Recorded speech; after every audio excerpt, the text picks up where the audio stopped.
The movie begins in the San Francisco FBI department. Two police detectives, namely Frank and Matthew, sneak into the building using their authority as police officers. They break into a room reserved only for authorized personnel to steal data from a computer. They are looking for someone with specific bone marrow for an unknown reason. After a few minutes of searching, they finally land on a man named Peter J. McCabe. However, he turns out to be a criminal with murder, manslaughter, and assault charges. Peter is currently locked in solitary confinement for breaking an inmate's leg at Pelican Bay State Prison. Even though the guy has no formal education past grade 9, his IQ is over 150. Moreover, he has escaped twice and killed 2 policemen in the process. The second time, he burned them alive and used their IDs to confuse the police. Peter McCabe is not just a fugitive, he is an extremely intelligent sociopath who loves to play with people's minds. The next day, Detective Frank and the police captain go to meet Peter in the prison. The reason for their visit is unknown until Frank finally meets Peter and reveals that his 8-year-old son has leukemia. He desperately needs a bone marrow transplant, and according to all databases, the only person that matches is Peter. Despite finding out that he can save a kid's life, Peter doesn't want to get involved. He messes with Frank and makes him beg before telling him that he will think about the matter. Frank tries to change his mind by declaring that his son is Peter's only way of redemption, but a criminal like him doesn't seek redemption. All he wants is fun and freedom. Frank leaves the prison in desperation and goes to the hospital to meet his son, Max. There, he is met with more bad news, as the doctor reveals Max only has a few more weeks to live without a bone marrow transplant. She asks Frank to prepare himself for the worst, but he refuses to listen. It turns out that Max doesn't know that his cancer is back. He is excited about a new aviation book that his father gifted him and has no worries about the world. However, upon sensing his father's worry, the kid figures out something is wrong and inquires if he is going to die. Frank tells him about cancer, but lies that he has found a donor willing to participate. The kid is joyous, but he doesn't forget to tell his dad if the transplant fails, he should know that he tried his best. Just then, Frank gets a call from the prison. Peter has finally agreed to the transplant, but wants to meet Max before he confirms it. Frank is a little skeptical, but he promises to bring the kid the next day. In the following scene, Peter and Max are together in a room. Peter asks the kid to call him Uncle Pete and talks to him for a while before promising to be his donor. Max runs to his father in excitement, but the criminal has a bunch of demands before they proceed with written consent. He wants to get out of solitary confinement and be able to socialize with other inmates. He wants his smoking privileges back, and he should be allowed to use the prison library, which also consists of a computer with access to the internet. The prison warden is not cooperative enough to grant such demands at first, but after Frank pulls some strings, he agrees. Then, we see Peter being given a cigarette, which prompts him to sign the consent forms. Right after the police leave and he is alone, Peter ties his shoelace to his thumb and dislocates it. This is the first step to his perfect escape plan. Meanwhile, Max is worried that he is going to receive bone marrow from a criminal like Peter. His father asserts that receiving blood from an old person doesn't make you old. Likewise, Peter's sins have nothing to do with his body. In the prison, Peter continues the preparations and approaches a secret drug supplier. The man doesn't want to do business with him until Peter threatens him. He wants an ampule of an anti-drug named Narcan, used to treat people who have OD'd. The supplier asks what he wants to use the drug for, and Peter claims that everyone will know in time.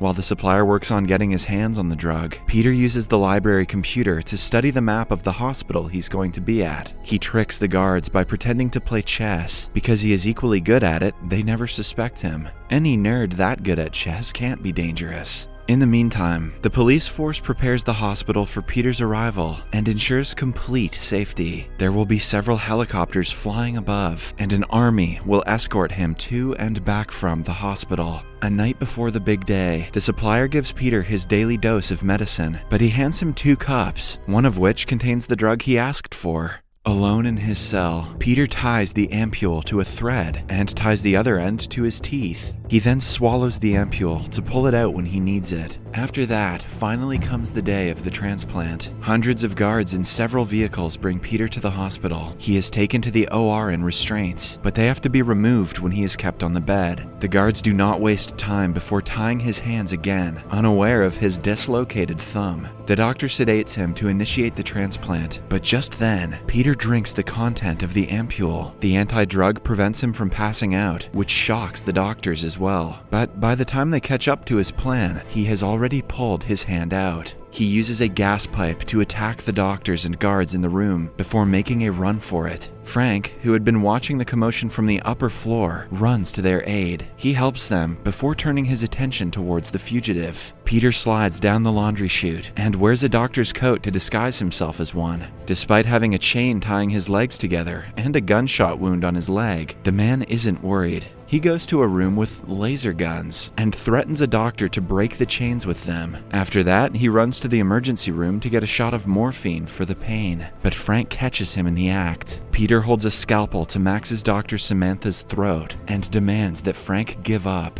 When the detective tries to shoot Peter, Samantha reveals that if he dies, the bone marrow will be useless and Max will never get the transplant. Suddenly, a policeman named Wilson appears from behind the curtain. He points his gun at Peter, asking him to let the doctor go. In a moment of panic, Frank gives up his gun to Peter so he can defend himself. The act ensures his departure from the police force, but all he cares about is saving his son. As Wilson and Peter negotiate, Frank comes in between them, refusing to let Peter get hurt. A shootout ensues where the fugitive kills another policeman and hurts Wilson gravely before running away. When the captain arrives with his team, he berates Frank for letting people get killed for his son's life. Frank is arrested for his erratic behavior and is to be sent to the police station. However, when they are outside the hospital, he throws the policemen into a crowd of reporters and escapes. Back inside, Max bleeds from his nose, and Dr. Samantha is tending to him. Officer Matthew is also with the two, but is attacked and knocked out by Peter. He demands that Samantha reveal where the cyclopropane is kept in the hospital. He also promises Max that he will send her back as soon as she helps him find what he wants. Not wasting any more of his time, Frank drives a bike into the hospital and continues looking for Peter. He goes to Max and makes sure the kid is okay before helping Matthew.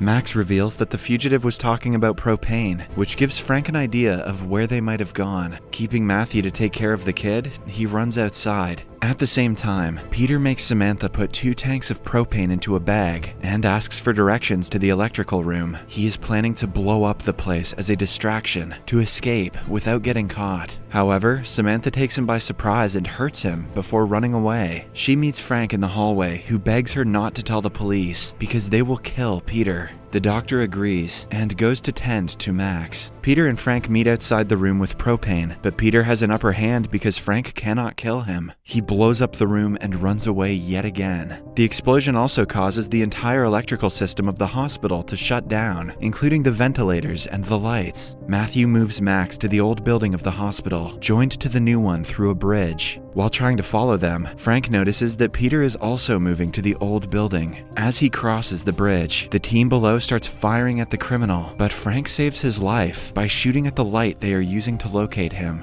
By now, the SWAT team has entered the hospital, which means Peter doesn't have long before he is either caught or killed. To gain leverage over the other guards, he holds their team leader hostage. This allows him access to the control room, which he uses to put the entire hospital into lockdown by closing all the doors. Meanwhile, Samantha is told that the kid is in desperate need of a doctor, and she needs to be in the old building as soon as possible. Frank hides her from everyone and gets her to the other building, gaining an appreciation for his efforts from Peter, who is watching them on CCTV cameras. Still, he doesn't allow him inside the building. Frank manages to convince him to let them in, promising to be on his side. After being let inside, Frank and Samantha go to see Max, while Peter plays out the next part of his plan. He brings the hostages on the roof as a distraction, knowing that the captain and his team will be on the bridge joining the buildings. He has laid a tank of propane near the bridge to kill them. Frank figures out his plan and saves the captain and his team's lives by blasting the propane when they are not on the bridge. Now, the only people in the building are Peter, Frank, Matthew, Max, and Samantha. The latter 3 are inside a locked room.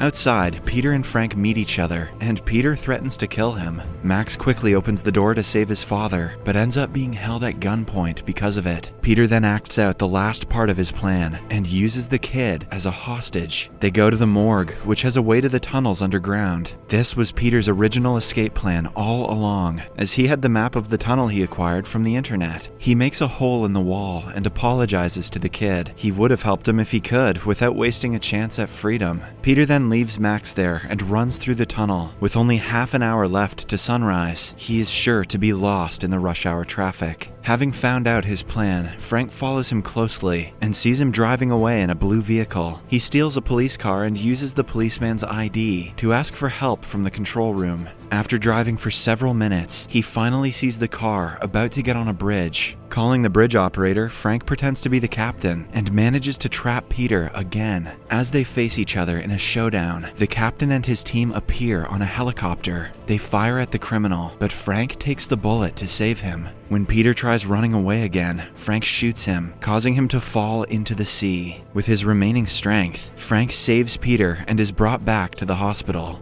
The transplant finally takes place, and Max is saved. He returns to consciousness to a happy father waiting for him. In another, more secure ward, Peter is still alive. He asks the guard if the kid is okay. Suddenly, the bed starts moving forward, and the guard realizes his gun is missing. The movie ends as Peter holds the gun to his head and inquires what kind of car he drives.